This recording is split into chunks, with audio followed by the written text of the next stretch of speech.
Hello दोस्तों, एक बार फिर से बहुत बहुत स्वागत है मौसम समाचार में। आज का कैसा रहेगा मौसम और उत्तर प्रदेश के किन किन जिलों में होगी बारिश, इसकी पूरी जानकारी देंगे इस वीडियो में। अगर आप हमारे यूट्यूब चैनल पर नए हैं तो चैनल को सब्सक्राइब कर लें और बेल के आइकन को दबाना ना भूलें ताकि हमारी अपडेट वीडियो आप तक सबसे पहले पहुँचे। और हमें कमेंट करके ज़रूर बताएं आप हमारी वीडियो उत्तर प्रदेश के किस जिले से देख रहे हैं ताकि हम आपके ज़िले के मौसम के बारे में बता सकें। तो दोस्तों आइए जान लेते हैं उत्तर प्रदेश के मौसम के बारे में। यूपी से राजस्थान तक चलेगी शीतलहर, घने कोहरे की भी मार, जाने आपके शहर में कैसा रहेगा मौसम का हाल। जी हाँ दोस्तों, 2 जनवरी को दक्षिण उत्तर प्रदेश और मध्य प्रदेश के कुछ हिस्सों में हल्की छिटपुट बारिश की संभावना है और उसके अगले दिन इसमें वृद्धि हो सकती है। पंजाब और हरियाणा के कई जिलों में भारी बारिश हो सकती है। तो दोस्तों, देश के कई राज्यों में इस समय कड़ाके की ठंड पड़ रही है, लेकिन आने वाले दिनों में ठंड का प्रकोप और बढ़ने की संभावना है। भारत मौसम वैज्ञानिक IMD ने मध्य भारत के कुछ हिस्सों में 5 से 11 जनवरी के बीच तापमान में गिरावट होने और शीतलहर चलने की संभावना जताई है। IMD ने 5 से 11 जनवरी तक तापमान में गिरावट की भविष्यवाणी की है, जिससे कुछ उत्तरी राजस्थान में शीतलहर की स्थिति पैदा हो रही है। तो दोस्तों, IMD के अनुसार इस अवधि के दौरान रात के समय तापमान में कमी से मध्य भारत के कुछ हिस्सों में शीतलहर की स्थिति पैदा हो रही है। दिन का तापमान भी औसत से नीचे रहने की उम्मीद है, खासकर मध्य प्रदेश, उत्तरी महाराष्ट्र, दक्षिण उत्तर प्रदेश, हरियाणा और राजस्थान में, जिससे ठंड की स्थिति बनेगी। IMD ने पूर्वी और पश्चिम उत्तर प्रदेश, उत्तराखंड, हरियाणा, पंजाब, हिमाचल प्रदेश, जम्मू कश्मीर के अलावा लद्दाख में जनवरी माह में बारिश की सामान्य से अधिक होने की संभावना जताई है। तो दोस्तों, वहीं IMD ने अगले 3 दिनों में लक्षद्वीप में भारी बारिश और तेज़ हवाओं 40 से 50 किलोमीटर प्रति घंटे की रफ्तार से तेज़ हवाएं चल सकती हैं। मछुआरों को समुद्र न जाने की सलाह दी है। IMD के पूर्वानुमान में उत्तर पश्चिम और पूर्वी भारत के कुछ मैदानी इलाकों में घना से बहुत घना कोहरा को लेकर बहुत शामिल है। वहीं उत्तर प्रदेश और उत्तरी राजस्थान के इलाकों में कूल वेव लेकर गंभीर कूल वेव की स्थिति बनी रहने की उम्मीद है। तो दोस्तों, स्काईमेट वेदर के अनुसार 2 जनवरी को दक्षिण उत्तर प्रदेश और मध्य प्रदेश के कुछ हिस्सों में हल्की छिटपुट बारिश की संभावना है और उसके अलग दिन इसमें वृद्धि हो सकती है। पंजाब और हरियाणा के कई हिस्सों, उत्तर प्रदेश के कुछ हिस्सों और उत्तराखंड और राजस्थान के कुछ स्थानों पर से बहुत घना कोहरा छा सकता है। जम्मू कश्मीर, हिमाचल प्रदेश, मध्य प्रदेश, बंगाल, पश्चिम बंगाल, सिक्किम, बिहार, झारखंड, उड़ीसा और पूर्वोत्तर भारत के कुछ हिस्सों में घना कोहरा छा सकता है। पंजाब के कई हिस्सों में कोल्ड वेव से लेकर सीवियर कोल्ड वेव की स्थिति संभव है। हरियाणा, उत्तर प्रदेश, राजस्थान और मध्य प्रदेश में कोल्ड वेव की स्थिति बनी रही है। तो दोस्तों, दिल्ली से पंजाब, हरियाणा तक अगले 2 दिनों तक छाए रहेगा घना कोहरा। यूपी के कई जिलों में भी अलर्ट। कश्मीर और हिमाचल प्रदेश के पहाड़ी इलाकों में तापमान जमाव बिंदु से नीचे चला गया है। मौसम विभाग ने भी अगले 2 दिनों तक उत्तर पश्चिम भारत में और अधिक कोहरा पड़ने की संभावना जताई है। मौसम विभाग ने शुक्रवार को कहा है कि अगले 2 दिनों के दौरान पंजाब, हरियाणा, दिल्ली और चंडीगढ़ समेत उत्तर पश्चिम भारत के कई हिस्सों में घने से बहुत घने कोहरे और ठंड दिन स्थिति जारी रहने की संभावना है। हालांकि रविवार के बाद कोहरा धीरे धीरे कम हो सकता है, लेकिन अगले 5 दिनों तक, मतलब 3 जनवरी तक, न्यूनतम तापमान में कोई महत्वपूर्ण बदलाव नहीं देखा जा सकता है। दोस्तों, वहीं शुक्रवार को उत्तर भारत के विभिन्न भागों में घना कोहरा छाया रहा। कोहरे के कारण हुए सड़क हादसों में शुक्रवार को उत्तर प्रदेश में 15 लोगों की मौत हो गई। इसके अलावा कोहरे के कारण 100 से ज़्यादा उड़ानें प्रभावित हुई और 20 से अधिक ट्रेनें लेट हुई। कश्मीर और हिमाचल प्रदेश के पहाड़ी इलाकों में तापमान जमाव बिंदु से नीचे चला गया है। मौसम विभाग ने भी अगले 2 दिनों तक उत्तर पश्चिम भारत में और अधिक कोहरा बढ़ने की संभावना जताई है। जी हाँ दोस्तों, साल के अंत में घने कोहरे से लोगों को काफ़ी परेशानी हो रही है। कोहरे के कारण उत्तर प्रदेश में हुए सड़क हादसों में 8 लोगों की मौत हो गई। मरने वालों में एक होमगार्ड भी शामिल हैं, जो रात्रि ड्यूटी करके घर वापस आ रहे थे। इसके अलावा बिहार में एक बाद एक करीब आधा दर्जन वाहन टकरा गए, जिसमें कई लोग घायल हो गए।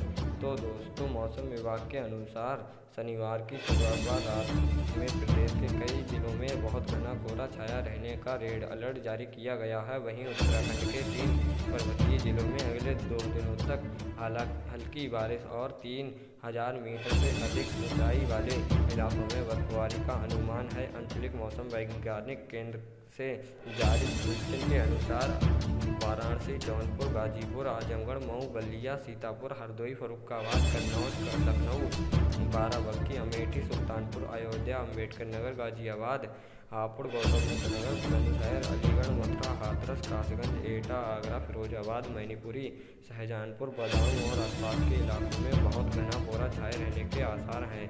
तो दोस्तों, दूसरी ओर मौसम वैज्ञानिक केंद्र के हरिद्वार और उधमसिंह नगर में घने से घना ऑरेंज अलर्ट जारी किया गया है। पश्चिम विक्षोभ कमजोर पड़ने से राज्य के बाकी हिस्सों में मौसम फिलहाल शुष्क बना रहेगा।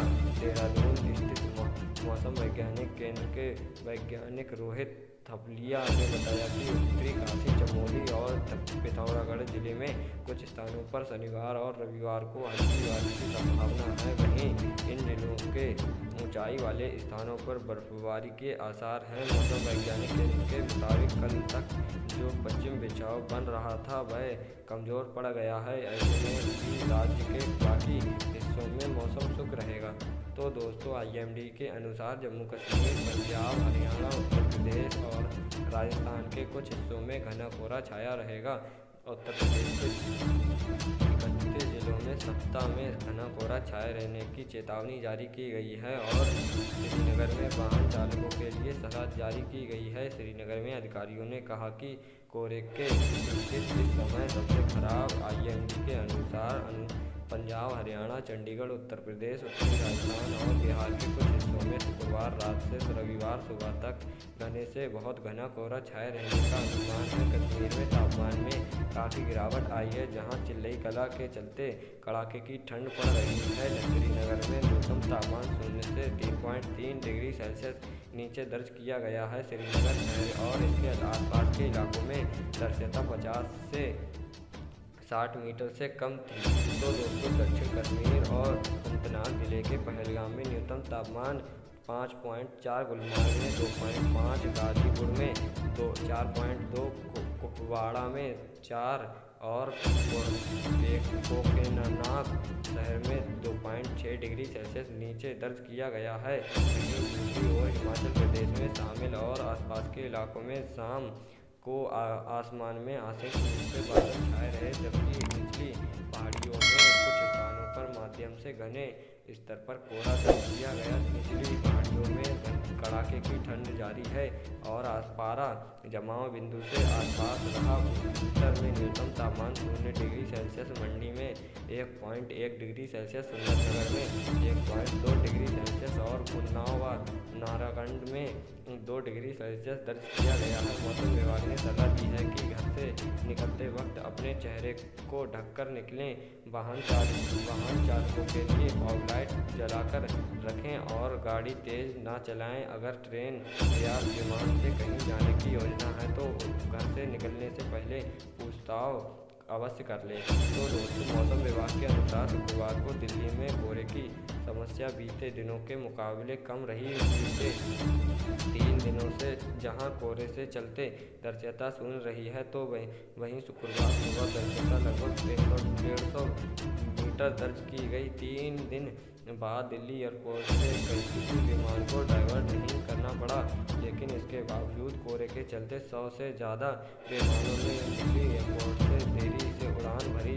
इसके अलावा कुछ विमानों की सेवा शुक्रवार को रद्द भी की गई।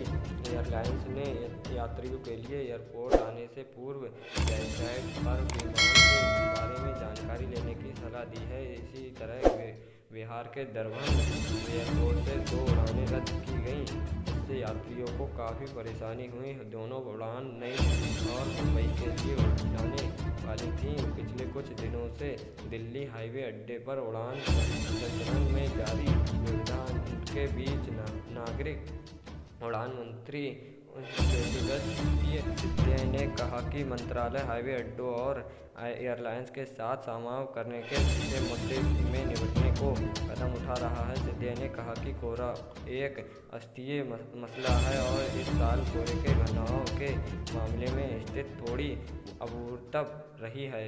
तो दोस्तों, कोहरे का असर रेल सेवाओं पर भी शुक्रवार को देखने को मिला। दिल्ली आने वाली लगभग 20 गाड़ियां देरी से पहुंची। इनमें से कुछ गाड़ियां 2 से 5 घंटे की देरी से दिल्ली पहुंची। मुंबई में अमृतसर के बीच चलने वाली एक्सप्रेस गाड़ी सबसे अधिक 5 घंटे की देरी से दिल्ली पहुंची। इसके अलावा लगभग 1 दर्जन गाड़ियां लगभग 2 घंटे की देरी से दिल्ली पहुंची।